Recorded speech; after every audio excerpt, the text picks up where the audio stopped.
জয়গুরু। জয়গুরু। জয়গুরু। জয়গুরু। সুপ্রভাত। আজ সোমবার 25শে মার্চ, শুভ দোল পূর্ণিমা, সাল 2024। অনলাইনে উপস্থিত প্রতিপ্রত্যেককে জানাই আমার আনন্দিত জয়গুরু ও যথাযোগ্য স্থানে ভক্তিপূর্ণ প্রণাম ও ভালোবাসা। শ্রী শ্রী ঠাকুর বলেছেন, দিন দয়াময় ডাকছে রে ওই, এখনো তুই ওঠরে জেগে, জীবন ব্রতে ব্রতী হয়ে ইষ্টপথে চল রে বেগে। তাই তিনি দয়াময় আমাদের ডাকছেন। আজ তার দয়ার কথা, অনুভূতির কথা, প্রাপ্তির ঘটনা আমরা শুনে নেব শ্রদ্ধেয় এসপিআর প্রণব কুণ্ডু দাদার কাছ থেকে, শান্তিপুর থেকে। দাদার সময় 5টা 30 পর্যন্ত। জয়গুরু দাদা। জয় গুরু মা। গুরু ব্রহ্মা গুরু বিষ্ণু গুরুদেব মহেশ্বর গুরুরেব পরম ব্রহ্ম তস্मै শ্রী গুরুবেই নমঃ।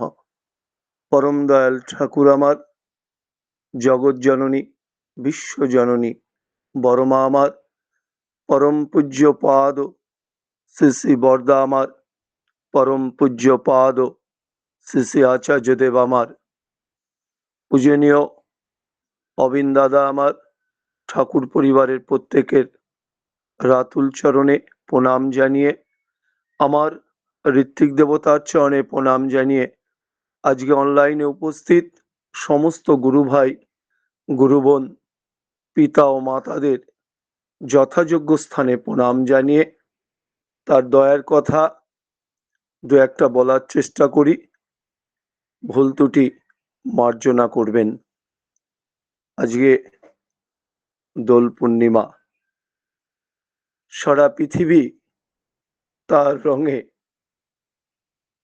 রঙিল হয়ে ভালোবাসার ডাকে সাড়া দিয়ে মানুষকে আপন করবার জন্যে দিকে দিকে তার বার্তা ছড়িয়ে দিতে হবে। গতকাল অনেকে দেওঘরে উপস্থিত হয়েছেন, কতগুলো ছবি দেখছিলাম, মন ভরে যাচ্ছিল। যেতে পারিনি, কিন্তু আনন্দটা বাড়িতে বসেও উপভোগ করছি। তিনি সর্বদা আমাদেরকে আনন্দ দেবার জন্যে, আমাদেরকে বাঁচানোর জন্যে সঠিক পথটা তিনি দেখিয়ে দিয়ে গেছেন। আমাদের অনুশীলনটা করতে হবে। এই যে একটি বাচ্চা ছেলে এত ভোরবেলায় উঠে তার গুণগান করছে, তার বাণী পাঠ করছে, এই যে কত বড় চর্চা, কত বড় শিক্ষা। এই ধারাটা যদি ধরে রাখতে পারে তাহলে জীবনে অনেক বড় হবে। আমি অনেক জায়গায় যাই দীক্ষার কাজে, গিয়ে দেখি আমরা বড় হয়েছি বয়সে, কিন্তু আমাদের ভেতরটা, আমাদের অন্তরটা এখনো সেইভাবে বিকশিত হয়নি। তাকে ভালোবেসে যে সবকিছু করা যায়, এটা, এই বিশ্বাসটা এখনো আনতে পারিনি। এই বিশ্বাসটাকে আনতে হবে। তিনি বললেন, প্রত্যেকদিন প্রত্যুষে ঘুম থেকে উঠে সর্বাগ্যে সকল কাজের আগে জল গ্রহণ করবার পূর্বে নিজ উপার্জনের কিছু অর্থ অর্ঘ্য হিসাবে তার চরণে দান করতে হবে, নিঃস্বার্থভাবে, নো কন্ডিশন। এটাই হচ্ছে ইষ্টভীতি। বিভিন্ন জায়গায় যাই দেখি এই ইষ্টভীতিটাকে আমরা ইচ্ছা ভীতিতে পরিণত করেছি, নিজের ইচ্ছা মতো করি। ঠাকুর কিন্তু, ঠাকুর কেন, আচার্য দেব এটা পছন্দ করেন না। তিনি যে নির্দিষ্ট সময়টা বলেছেন সেই সময়ের মধ্যেই আমাদের করতে হবে। আর এই যে তার অনুশাসনবাদ যদি মেনে চলতে পারি, এটা শৃঙ্খলাবোধ, এটা ডিসিপ্লিন, এটা বিজ্ঞান, এটা সায়েন্স, আমাকে একটু অনুসরণ করতে হবে, তাহলেই কিন্তু তার দয়াটা অনুভব করতে পারি। আমি নিজে দেখেছি যে মানুষটি প্রত্যেক দিন বাড়িতে একটা ডেলি ড্রামা হতো, পাশ দিয়ে যেতাম, চিৎকার চেঁচামেচি, বাড়ির মাকে মদ্যপ অবস্থায় প্রত্যেকদিন মারধর করত, এমন দেখেছি। খিস্তি খেউর চলতো, ভাতের হাঁড়ি লাথি মেরে ফেলে দিত। এমন একটা পরিস্থিতির মধ্যে দাদা আমার চলছিলেন। অনেক বুঝালাম, বুঝিয়ে একদিন দেওঘরে নিয়ে গেলাম, কিছুতেই যাবে না। দেওঘরে নিয়ে গেলাম, নিয়ে নাট মন্দির থেকে শুরু করে সমস্ত কিছু ঘুরিয়ে ঘুরিয়ে দেখালাম। দেখিয়ে আপনারা যারা দেওঘরে গেছেন দেখবেন ভোগের ঘরে একটা সুন্দর মানুষ থাকেন, সুকুমার চক্রবর্তী, খুব সুন্দর দেখতে। তার কাছে ওনাকে নিয়ে গেলাম, ওনার ঘরে বসে অনেক বোঝানোর পর কিছুতেই দীক্ষা নেবেন না। তারপরে পরম দয়ালের কৃপায় তিনি ঠাকুরের নামটা সেদিন নিয়েছিলেন, খুব আনন্দ হয়েছিল। বাড়িতে ফিরে এলাম, সবসময় চোখে চোখে রাখতাম, দাদা ইষ্টভীতি করেছেন? হ্যাঁ করেছি। দাদা আজকে এখানে সৎসঙ্গ আছে, আপনি আসবেন? হ্যাঁ যাবো খুনি। এইভাবে চলতে চলতে চলতে চলতে প্রথমে ইষ্টভীতি করতেন না, সৎসঙ্গে আসতেন না, অনেক দিন হয়েছে। বলতে বলতে বলতে বলতে তার ভেতরে একটা পরিবর্তন চলে এলো। তারপর যখনই বলতাম দেখি সৎসঙ্গে চলে আসেন। বাড়ির মাকে জিজ্ঞাসা করি এখন আচার আচরণ কেমন করে, বলে আগের থেকে ভালো। এই করতে করতে করতে করতে করতে সৎসঙ্গে আস্তে আস্তে যে মানুষটি প্রত্যেক দিন নেশা করত, সেই মানুষটি একদিন আমাকে বলছে, দাদা আমি স্বস্তিনিবত গ্রহণ করব। এই যে সৎসঙ্গে আস্তে আস্তে অভ্যাসটা তৈরি হয়ে গেল, তার ভেতরে পরিবর্তনটা শুরু হলো। তিনি নিজে মুখে বলছেন যে আমি স্বস্তিনিবত গ্রহণ করব। দাদা এবং মা দুজনে একসাথে পৃথিবীর মহান ব্রত আমার ঠাকুর যেটা দিয়ে গেছেন তারা গ্রহণ করলেন। রেজাল্টটা, আমরা তো ফলের আশা করি, ফলটা কি হলো? যে মানুষটি জীবনের মূল স্রোত থেকে হারিয়ে গেছিল, যে মানুষটি একটা ব্যাধি তার শরীরে প্রবেশ করেছিল, তার সুন্দর ব্যবসাটা নষ্ট হয়ে গেছিল, পরম দয়ালের কৃপায় ধীরে ধীরে ধীরে ধীরে তিনি সুস্থ হলেন, সবল হলেন, সুন্দর জীবনযাপন শুরু করলেন। তার ফলে যে ব্যবসাটা তিনি হারিয়ে পেয়েছিলেন সেটা সুন্দরভাবে আবার শুরু করলেন। সুন্দর একটা বাড়ি তৈরি করেছেন এখন। আমরা যাই, সেখানে গিয়ে বসি, ইষ্ট প্রসঙ্গ হয়, ঠাকুরের সুন্দর একটা সিংহাসন করেছেন, সেখানে আমার দয়াল, আমার বড় মা, আমার বরদা, আমার আচার্যদেবকে বসিয়েছেন, সুন্দর লাগে। ঠাকুর তো এটাই চেয়েছেন, এটাই তো পরিবর্তন।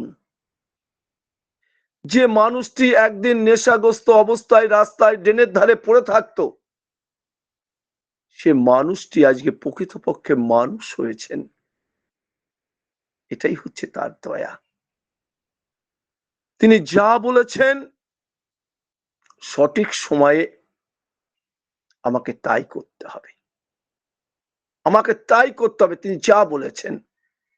এখন ওই আমার বাসুদেব নায়েক দাকে শান্তিপুরে যখন আসবেন আপনারা কেউ, আমি তার বাড়িতে নিয়ে যাব।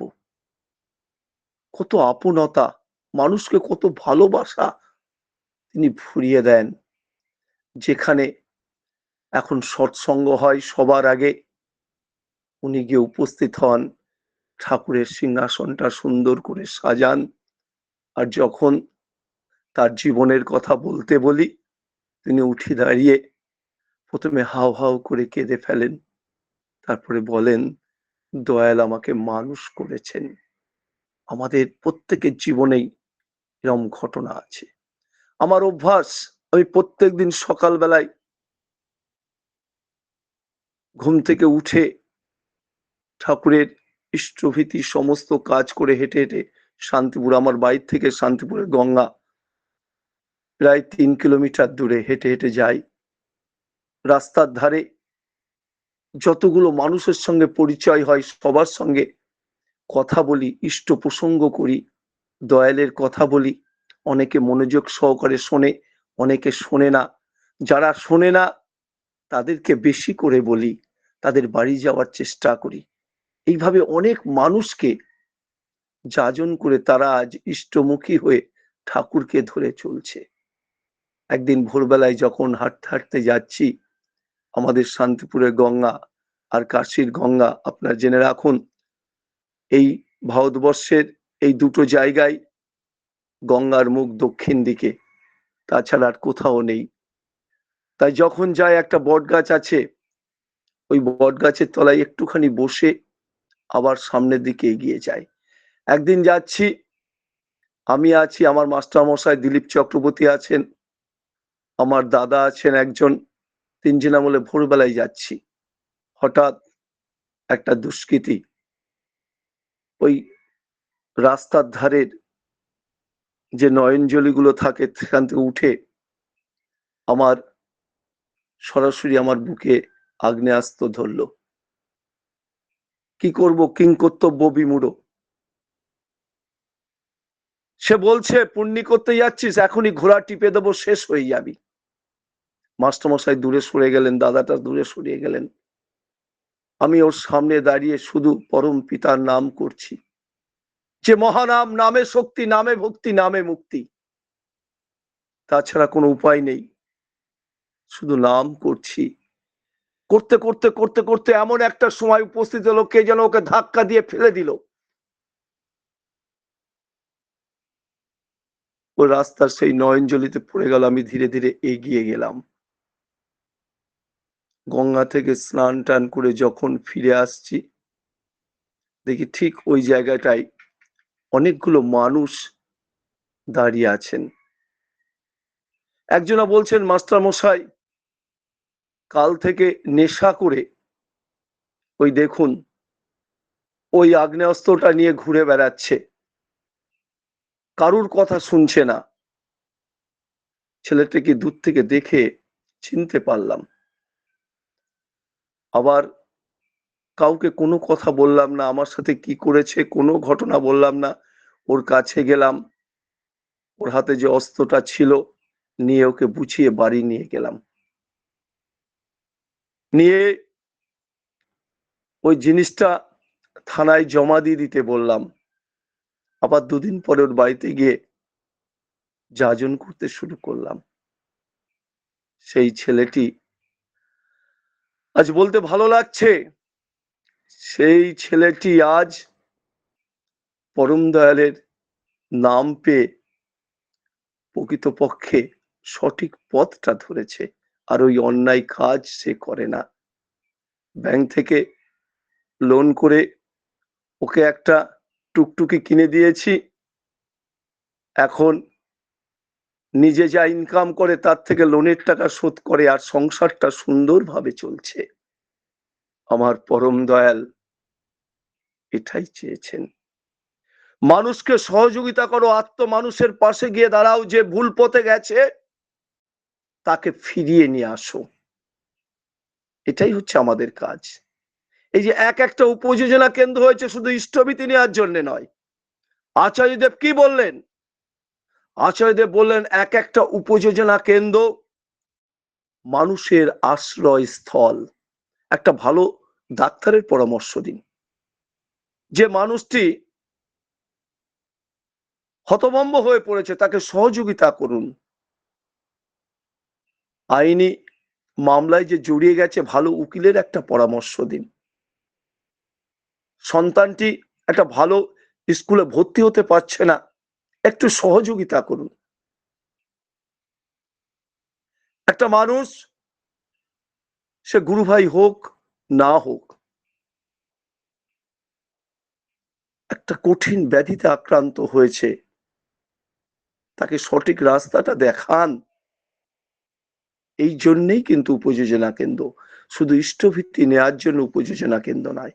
এই যে ডিপি ওয়ার্কের কাজ শুরু হয়েছে, ভালোবাসার কাজ শুরু হয়েছে, মায়েরা ছুটে ছুটে যাচ্ছে, দিকে দিকে ছড়িয়ে পড়ছে ভালোবাসা আদান প্রদান করতে। মনে মনে ভাবি আচার্যদেব, অবিনবাবু যদি এই দায়িত্বটা না নিত তাহলে এই মানুষগুলোকে আপন করতে পারতাম না, ভালোবাসা বিনিময় করতে পারতাম না। কত মানুষ আমাদেরকে ভুল বুঝে আমাদের থেকে দূরে সরে যেত, দোষ আমাদের। দীক্ষা দিয়ে চলে আসি আর খোঁজ খবর নেই না। দিনকাল পাল্টেছে, খোঁজ খবর রাখতে হবে। অবিনবাবু বলছেন সকালের চাটা নিজের বাড়িতে খাবেন না, বিকালের চাটা নিজের বাড়িতে খাবেন না, ছুটে যান, আশেপাশে যান, মুমূর্ষ মানুষগুলোকে বাঁচানোর চেষ্টা করুন। এটাই হচ্ছে ডিপি ওয়ার্কের কাজ। আমাকে করতে হবে, এটা আমার কাজ, আমাকে করতে হবে। বসে থাকার সময় নয়, কথা বলার সময় নয়। যেটুকুনি সময় কথা বলবো সে সময় যদি একটা মানুষকে আপন করতে পারি তাহলে আমার ইষ্ট কাজ সম্পূর্ণ হবে। এটাই আমাদের করতে হবে। তিনি যা বলেছেন আমাকে করতে হবে। আলোচনাটা পড়বেন, আলোচনা না পড়লে পরে কিছু জানতে পারবেন না। এই এত সুন্দর সুন্দর ঘটনা, মানুষের জীবনের ঘটনা, আচার্যদেব কোথায় আছেন, কি কি বলছেন। ওই দিল্লি থেকে যে দম্পতিটা আচার্যদেবের কাছে এসেছিলেন, আচার্যদেবের কাছে কি নিবেদন করলেন, তিনি কি উত্তর দিচ্ছেন, এগুলো জানতে হবে। কোথা থেকে জানতে পারবেন? একটা আলোচনা তৈরি করতে 70 টাকা খরচ হয়, সৎসঙ্গ আমাদের কাছ থেকে মাত্র 10 টাকা নেয়। জানতে হবে। বাঁচানোর জন্য তিনি তো অনেক অনেক কিছু আমাদের দিয়ে গেছেন। অনেকে এখনো গুরু ভাইরা বলে পেটের যন্ত্রণায় ছটফট করছি, ঠাকুর তো দিয়ে গেছেন, দীপালি আছে তো। কি করে সেবন করতে হবে একটু জেনে নিন। অনেক ওষুধ আমাদের আছে। মৃত্যুর মুখ থেকে বেঁচে সুস্থ সবল হয়ে তবেই আমাদের চলতে হবে। তিনি যা যা বললেন তাই তাই আমাকে করতে হবে, না হলে কিন্তু আমরা পিছিয়ে পড়ব। আমরা তার কথা মতো না চললে, তার অনুশাসন বাদ না চললে পরে জীবনে কখনো আমরা কিন্তু বড় হতে পারবো না। যে ঘটনাগুলি বললাম বাস্তব সত্য। প্রত্যেকটা মানুষের ভেতরেই আমাদের হৃদয়টা আছে, সেটাকে জাগ্রত করতে হবে। আর একমাত্র সৎ দীক্ষা, সৎ দীক্ষা ছাড়া যুগের সঙ্গে আমরা তাল মিলিয়ে চলতে পারবো না। তাই ঠাকুর বললেন সৎ দীক্ষা তুই এক্ষুনি নে, ইষ্টেতে রাখ সম্প্রীতি, মরণ তরণে নাম জপলে কাটবে তো জম্ভীতি। ঠাকুরকে প্রশ্ন করা হয়েছিল, ঠাকুর সবাই তো সৎ, আবার সৎ দীক্ষার কিসের প্রয়োজন? ঠাকুর এক কথায় উত্তর দিয়েছিলেন 33 কোটি দেবতার সমারোহে পুরুষোত্তমের সৃষ্টি। যখন পুরুষোত্তম আসে তাকে গ্রহণ করাটাই হচ্ছে আসল কর্তব্য, আসল দায়িত্ব। আর গ্রহণ না করাটাই হচ্ছে গুরু ত্যাগ। আউল বাউল সায় দরবেশ গণপত্য দুর্গামন্ত্র কালীমন্ত্র শিবমন্ত্র যতই থাকুক না কেন, যুগের সঙ্গে তাল মিলিয়ে চলতে গেলে পুরুষোত্তমকে গ্রহণ করতে হবে। আর তার যজন যাজন ইষ্টভীতি সঠিক সময়ে করতে হবে। তাহলে একটা মানুষের বাঁচার জন্য যা যা রসদ প্রয়োজন, যা যা প্রয়োজন, তিনি সবকিছু দিয়ে গেছেন। আমাকে সঙ্গ করে নিতে হবে। সবাই ভালো থাকবেন, সুস্থ থাকবেন। আমার প্রিয় মা হঠাৎ করে আমাকে বললেন, ঠাকুর বললেন সব পরিস্থিতির জন্য রাজি থাকো। মনে চা এলো, তার দয়ার কথা বলার চেষ্টা করলাম। সবাই নির্দিষ্ট সময়ে ইষ্টভীতিটা করবেন, সঠিক দিনে পাঠাবেন, আর প্রভাতে প্রার্থনা করবেন, গোধূলি লগ্নে প্রার্থনা করবেন, চলাফেরায় নাম করবেন, আপনার জয় নিশ্চিত। যাহার লাগিয়া জীবন তোমার, পূর্ণ তাহারে চেন কি, তিনি ছাড়া আর কে আছে কাহার, তিনি ছাড়া আর কে আছে কাহার, সে কথা বন্ধু জানো কি। যাহার লাগিয়া জীবন তোমার, পূর্ণ তাহারে চেন কি, সকল জনার সব কল্যাণ, সব কিছু তারি করুণার দান, সকল জনার সব কল্যাণ, সব কিছু তারি করুণার দান, বেদ পুরাণে তারি নাম গান, বেদ পুরাণে তারি নাম গান, তিনি ছাড়া আর আছে কি, বেদ পুরাণে তারি নাম গান, তিনি ছাড়া আর আছে কি, তিনি ছাড়া আর আছে কি, তিনি ছাড়া আর আছে কি, বেদ পুরাণে তারি নাম গান, তিনি ছাড়া আর আছে কি, বেদ পুরাণে তারি নাম গান, তিনি ছাড়া আর আছে কি, তিনি ছাড়ার আছে কি। যাহার লাগিয়া জীবন তোমার, পূর্ণ তারে চেন কি। জয় গুরু, সবাইকে জয় গুরু, সবাই ভালো থাকবেন। জয় গুরু, জয় গুরু মা, জয় গুরু। জয় গুরু দাদা, অসাধারণ, অপূর্ব। হঠাৎ করে ঠাকুর কাকে দিয়ে কি করিয়ে নেয় সেটাই আমরা বুঝে উঠতে পারি না। এক দাদার আজকে ইষ্ট প্রসঙ্গ কথা ছিল, তো তিনি জয়েন করতে পারেননি। আমি ঠাকুরকে বলছি, ঠাকুর আমি কি করব কিছু বুঝতে পারছি না। তো হঠাৎ করে ঠাকুর আমায় একটি মাথায় বুদ্ধি দিলেন যে এই দাদাকেই আমি একবার কল করে দেখি। তো উনি আমার ডাকে সঙ্গে সঙ্গে সাড়া দিয়েছেন। পরমপিতার হয়তো এটাই মনের ইচ্ছা ছিল, তাই তিনি করিয়ে নিলেন, তার কাজ তিনি করিয়ে নেয়। অপূর্ব দাদা, অসাধারণ আপনার পরিবেশন, আমার বলার মতন ভাষা নেই। প্রিয় পরমের রাঙারাতুল চরণে আপনার সার্বিক মঙ্গল প্রার্থনা করি। আপনি খুব ভালো থাকুন, সুস্থ থাকুন, ইষ্টচ্ছল দীর্ঘায়ু জীবন কামনা করি। আর পরম পিতাকে নিয়ে এইভাবেই আনন্দে ভরপুর হয়ে থাকুন। আর আপনার কথা শুনে আমরা যেন আরো সমৃদ্ধ হই এবং যেন আরো তার দিকে এগিয়ে যেতে পারি। ডিপি ওয়ার্ক সম্পর্কে যে কথাগুলি আপনি তুলে ধরলেন, সত্যি যেন আমরা মানুষকে আপন করে নিতে পারি। খুব সুন্দর পরিবেশনা দাদা। আর বরাবরই এই লিঙ্কে যুক্ত থাকবেন। আবারও আপনার কথা শোনার আশায় থাকলাম। জয় গুরু দাদা, ভালো থাকবেন।